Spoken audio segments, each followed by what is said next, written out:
people came in and talked to as well for advice. You might point them to a particular book or scholarship or tradition. And he was a very inspiring man. He told lots of wonderful stories that were relevant to people. He had a fantastic approach to people and touch to people. And he had a store of knowledge. He combined traditional and charismatic authority. And that's an attractive package, but you have to have the authenticity yourself and the I've got something that you'd like to have. So I've called this mode of authority enabling charisma. The notion of charismatic authority has become often just applied to what the media would call cults, very hierarchical forms of sectarian religion where there's some usually rather freakish and frightening figure like Jim Jones or someone who leads people to follow them to some terrible end. So the word has become associated in the popular mind with forms of irresponsible authority, where somebody is so charismatic they overwhelm the reason and judgment of ordinary people and lead them to do terrible things. Actually, that's not the kind of charismatic authority that you see compelling younger people and people finding more attractive today, which is much more about I have a depth of spiritual wisdom, but I'm offering you the same path. You can learn from me. It'll enable you to glimpse the truth that I have, to develop some of the lifestyle I have. Charisma is a relational thing. Actually, Weber was very well aware of this. We like what we see in someone because we would like some of that. We would like to develop similar ways. We may learn from them. Not crushing myself, but enabling myself. Just to prove the point about the collapse of traditional authority, this is a poll. This is the survey I was telling you about that I carried out in the UK this year with a large national polling company. This is a sample of 4,000 people in the UK, and you can see for yourself. Religious leaders, 2% of people. That includes religious people. It's not different when you break people down into the different religious groups. Now that's quite a stringent question because I'm asking which of the following, and of course in practice we all rely on many authorities. So I also asked, this is actually, you can tick 4. Which do you most rely on? And you can tick 4. Oh, sorry, same question. I've put the wrong one. My apologies. But there, when you can tick 4, it comes up at 2%. So even when you can tick 4 things, I put it the wrong way around, haven't I? That's where you can tick 4 things. That's where you've got to really make your mind up, and you can only do 1. Okay? But look where people do find authority: their own reason and judgment, own intuition and feelings, family. The other thing's pretty negligible. It doesn't mean that people don't pray. It doesn't mean they're not reading the scriptures. It doesn't mean they're not influenced by their spiritual group. But at the end of the day, they feel my conscience has to guide me. I'll show you the 4 ticks again. So when they're allowed several choices, they tick amongst those top 4.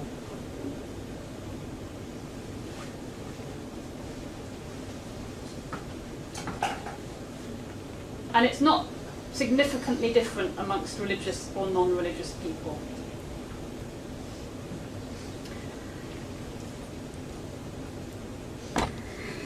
So what this is, it's not, I don't think individualisation is the right word. I think it's more, if you want an isation, it's more autonomisation. It's about where we take authority from. It's about thinking that at the end of the day, I must make my own mind up and I'm responsible for my own spiritual path. It's liberalism in John Stuart Mill's sense, that people should have the freedom to make up their own minds about what really affects them. We've internalised that belief. So its opposite is paternalism, thinking that you surrender your own judgment to a religious leader or God or higher authority. There are still some paternalists, my survey shows, but they're very small, and they're concentrated much more, quite significantly by age. Older people more likely to be paternalist in that sense. So religious leaders who like to tell us what to do and what to believe can tell us as much as they like. We don't take a blind bit of notice, basically. And again, the survey absolutely bears that out. And if you look amongst Catholics, they're even less likely than some other religious groups to agree about abortion and euthanasia and same-sex marriage with their leaders than anyone else. They take no notice at all, and we know that from other countries as well.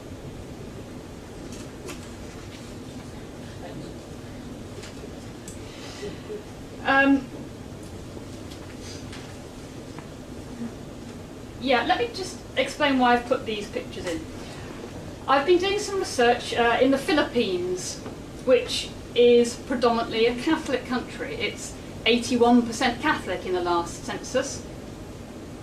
And what really struck me, going around churches, Catholic churches, and particularly popular shrines, this is Baclaran in Manila, Metro Manila, was how many young people there are, as you can see from the picture. This is a weekday in an afternoon after school. And young people come there on their own in gaggles, and here they're touching this icon and saying prayers. And the same church, or maybe a different one, but the same thing again. They've got serious business to transact here, you could tell from the way they're doing this.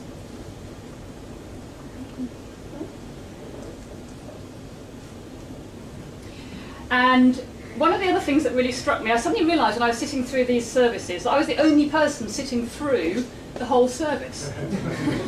No one else sits there from beginning to end. They just come in for the interesting parts. How sensible. It helps in a hot country where you've got doors open to, you can just wander in and out. But if you go to Orthodox countries, and you see something similar as well, where people they just take the fun bits. Well, the most popular, by far, there's a real surge of people, is the very end, where you're asperged, with the holy water. The holy water comes down. And if you can see people's hands, they're holding up, very often, an amulet, an object, a piece of cloth. I didn't notice I'd taken the picture, but this entrepreneur just here has got a whole flannel. So he's going to soak up a lot and probably sell it to somebody. And the objects are sold in the market outside, but they're not charged, they're not effective as protection or for prayer until they're charged with either blessing or holy water. Now this holy water bit goes on for a long time. It's not as if the church is ignoring it. The church is very happy to go along with this kind of practice. So I'm making the point here that you can have a church like the Catholic Church in the Philippines, which is hardcore traditional authority. It's the only country, we were talking about last night, in which divorce is still illegal. It's the only country in the world. It's a very hardcore church, and it has been opposing abortion tooth and nail. It's starting to lose, but very clear, the leader's very strict. But in practice, hardcore, very soft around the edges. Now, in practice, people take what they want from it, and they mix up Catholic, non-Catholic, increasingly New Age, all sorts of beliefs, and there are many other kinds of authority figure who are very important in young people's lives. So this is the coexistence going on, effectively. Third point. And I'm sorry for the horrible sociological jargons, but I haven't thought of a good word yet. What I'm trying to say by talking about declining vertical pillarization, think of columns, and increasing horizontal segmentation like rows, is that we tend to think of religion still, religious division and diversity, as between traditions or denominations, Protestant and Catholic, or Christian and Hindu, and these are what matters. These are divisions that really matter. But increasingly, the divisions that really matter run within those traditions. They slice across them, and they run and the same types run across the globe. So churches that were once managed to be fairly unified, go back to the Church of England, are now completely riven internally with different kinds of Anglican, and often those Anglicans, one type, has got an awful lot more in common with someone else in the Philippines than they have with their fellow English Anglican. And you can see that happening all over the place. Where is this evangelical preacher leading Sunday worship? I ask because you can't possibly tell me, because it could be anywhere. And that's the point. You could shut your eyes and, apart from a few little cultural clues, you could be anywhere. The sermon, everywhere in the world, the sermon is very much the same, the format of the service is exactly the same, the message is the same, and not surprisingly, because there are huge global interconnections, and this pastor's probably trained somewhere else, and he'll be part of a wider movement, and so it's very, very similar in the Philippines from Lancaster. And yet it's very, very different, if this was an Anglican church, which it could be in Lancaster, very, very different from a more traditional liturgical kind of Anglicanism, worlds apart. If you can do this, I think, for all traditions, but if you just look at Christianity, I've had a go at talking about what the five main global segments are these days. The first one is other world-focused Pentecostal kind of religion. The second is prosperity, charismatic evangelicalism, certainly the fastest growing kind of Christianity. You can find them all in Canada. The third I've called guard the deposit. It's defensive, guarding whether it's biblical tradition or it's liturgical tradition, but it's saying, let's hold on to the past against change. Guard the deposit is from, I can't remember, one of the pastoral epistles. I once taught in a theological college, and it hadn't got toilets still, and they had chamber pots under the bed, which had guard the deposit. It was an Anglican joke. Justice and humanity, Christianity, social justice, care for the poor, lots of, you'll recognise liberal Catholic and so on, social Catholic teaching, but widespread in other denominations too. And finally, smaller but growing, open church, by which I mean churches for people who are particularly interested in going deeper into spirituality, but very open to people of all sexualities and people of no religion, open to exploration, open, quite cerebral in a way. And I think you can find those right across the board within denominations across the world increasingly. Oh, here's an example just to make my point. This is prosperity religion. This is City Harvest Church in Singapore, which recently had quite a funny scandal because the pastor embezzled money to make pop videos for his wife.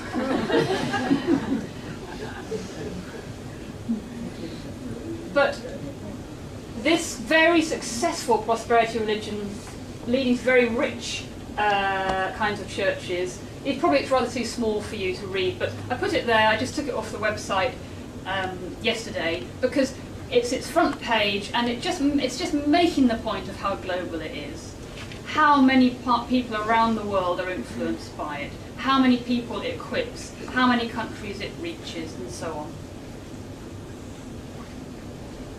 And to take an opposite example of the guard the deposit type, this was GavCon. This is the meeting of very, very conservative Anglicans who are opposed to gay marriage and homosexual rights just this week.